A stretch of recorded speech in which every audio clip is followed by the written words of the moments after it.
Au sorti de sa retraite spirituelle d'1 mois et demi, Sa Majesté Michel Ovenga, Ier de Lamba, a offert un repas à ses compatriotes, amis et connaissances à son domicile, 6 au quartier Mindoubé, ce samedi 19 juillet 2025. Un repas qui a été précédé d'un acte d'immolation d'un bœuf en signe de reconnaissance à Dieu.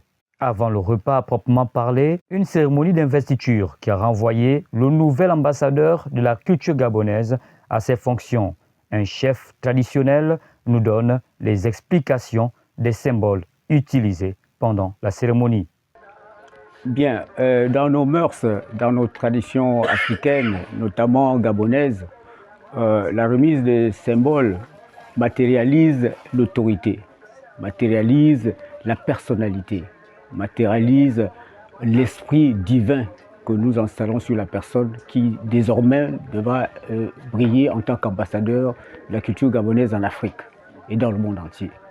Donc nous l'avons remis le pagne, ça représente le raffia parce que c'est l'ultime. Et ensuite nous avons donné cette peau qui vient de l'Afrique du Sud, qui est une bête de sagesse, une bête de génie. Donc désormais, il continuera à être habité par des génies. Nous lui avons donné ce collier, c'est un collier de la royauté qui vient des bandes de nos ancêtres.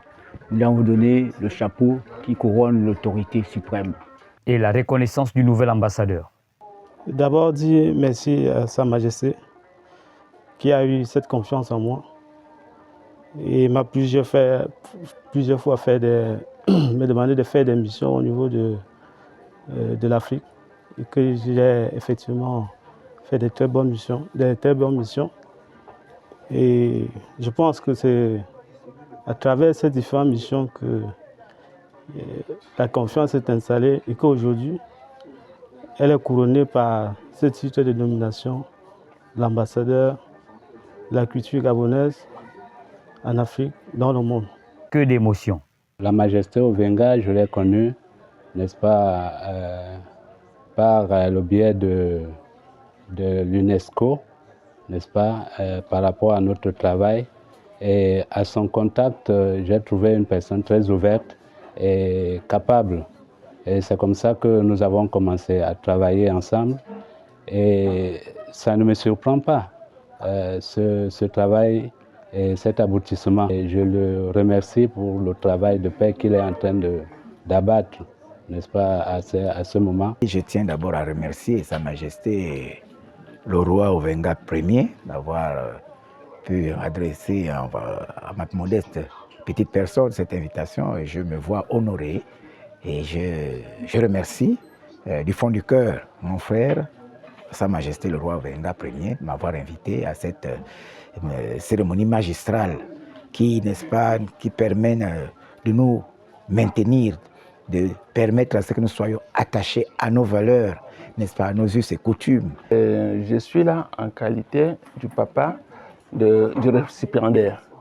Oui, et à ce titre, nous, de la communauté photo de Libreville, sommes très très honorés d'assister à cette cérémonie pendant laquelle un de nos fils, mon petit frère et mon fils en même temps, a été levé au rang de l'ambassadeur. Pour Sa Majesté, c'est un jour exceptionnel que d'être entouré de ses compatriotes. Il faut d'abord remercier Dieu et ensuite remercier les ancêtres qui nous permettent d'être là aujourd'hui tous réunis dans cette joie. Parce que la vie, c'est une joie. Partager avec les autres, c'est toujours un bonheur. Et c'est dans cette optique que je dis merci à Sa Majesté du Cameroun, mon frère, représentant du roi, ici présent, mes collègues ici qui sont venus avec amour au nom de nos ancêtres pour participer à cette cérémonie. Une cérémonie, c'est d'abord rendre gloire à nos ancêtres, Maurice Luembe, Never Angel, Ovenga et tous ceux qui sont partis, Rapochombo, Bongo, etc., etc. c'est le but. Parce qu'on ne peut pas vivre sans penser à ceux qui nous ont dévancés. Parce que nous tous, nous allons aller à ce royaume un jour, le royaume des dévanciers. Mais pendant que nous avons encore des germes d'amour, il faut pouvoir s'aimer et le partager avec les autres. C'est dans cette optique que j'ai appelé mes frères, pour que nous partageons cette union et sacraliser mon fils bien-aimé comme élite de ce royaume. Désormais inscrite dans la nouvelle constitution de notre pays, la tradition gabonaise occupe une place de choix dans les pratiques religieuses de notre pays.